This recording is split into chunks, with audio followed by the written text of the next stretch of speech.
Hello guys, it's Ironhawk and welcome back. In today's video we're going to be looking at a new Bannerlord Q&A which does highlight some new features. Of course it's nothing too groundbreaking, but they are some nice little features that many of you will be interested in.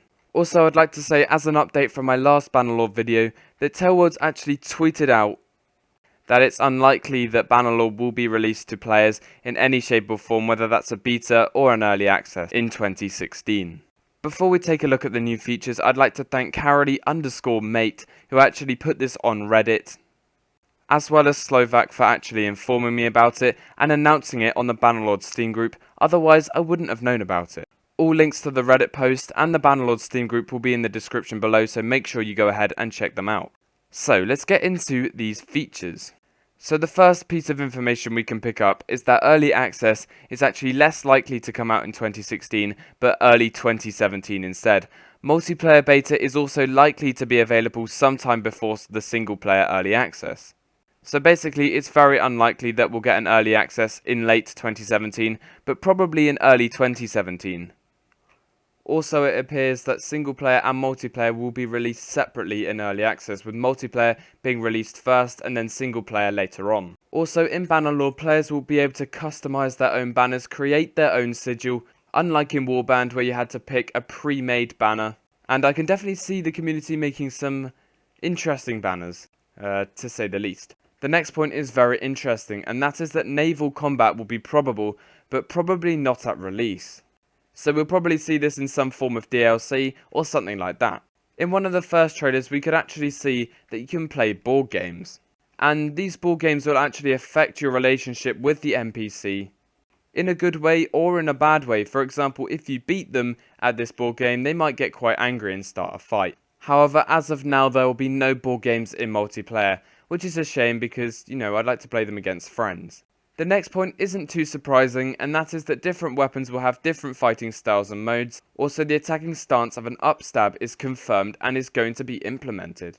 The next point is that picking up and keeping items on the battlefield is not going to be implemented. Now, that is for good reasons. So basically, if you commence a fight with another lord and they're riding around on one of the best horses in the game, and you kill the rider, mount his horse, and then beat the rest of his army, you will not actually take that horse out of the battlefield, even if you are riding it.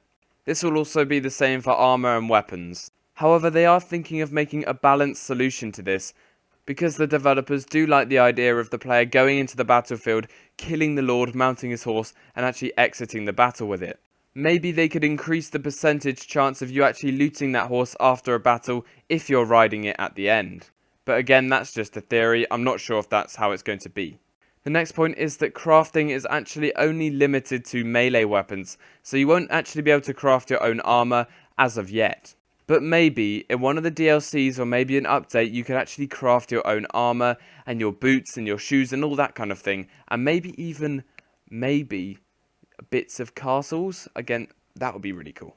Now obviously Taleworlds have been asked quite a lot about them actually releasing a physical collector's edition, and they did say they'd love to, but it's generally bloody hard. Which leads me to believe that there won't be any form of collector's edition.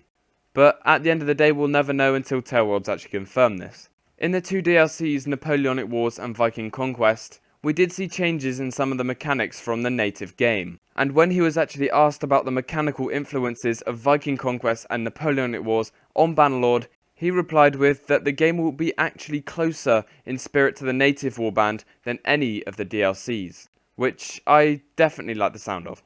Next up, he was asked questions on the console release, and he said that Bannerlord is exclusively PC focused right now and that consoles are in the back of their minds. And the reasoning behind this is because they don't want to compromise the experience that they actually offer on PC, which is their main platform and market.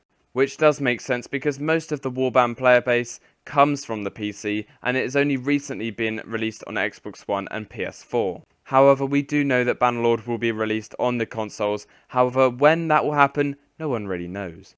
This next part and the last part is something very, very cool indeed. Now I'm just going to read out this whole paragraph for you guys. And it says that the developers of Han Total War are being flown to Ankara to talk about becoming an official Warband expansion. Now this is semi-confirmed, and the guy being interviewed was very surprised that the interviewer actually knew about it. Now this could mean we could see a mixture of Warband and Total War in one DLC, I think. I'm not really sure what it means exactly. Again, it's semi-confirmed and we barely know anything about it. So guys, that was all of the information I could have possibly given you about the new and updated features of Mount and Blade Bannerlord. As always, if you did enjoy, make sure to leave a like, as well as subscribing. Make sure to check the description for all the necessary links that you may need.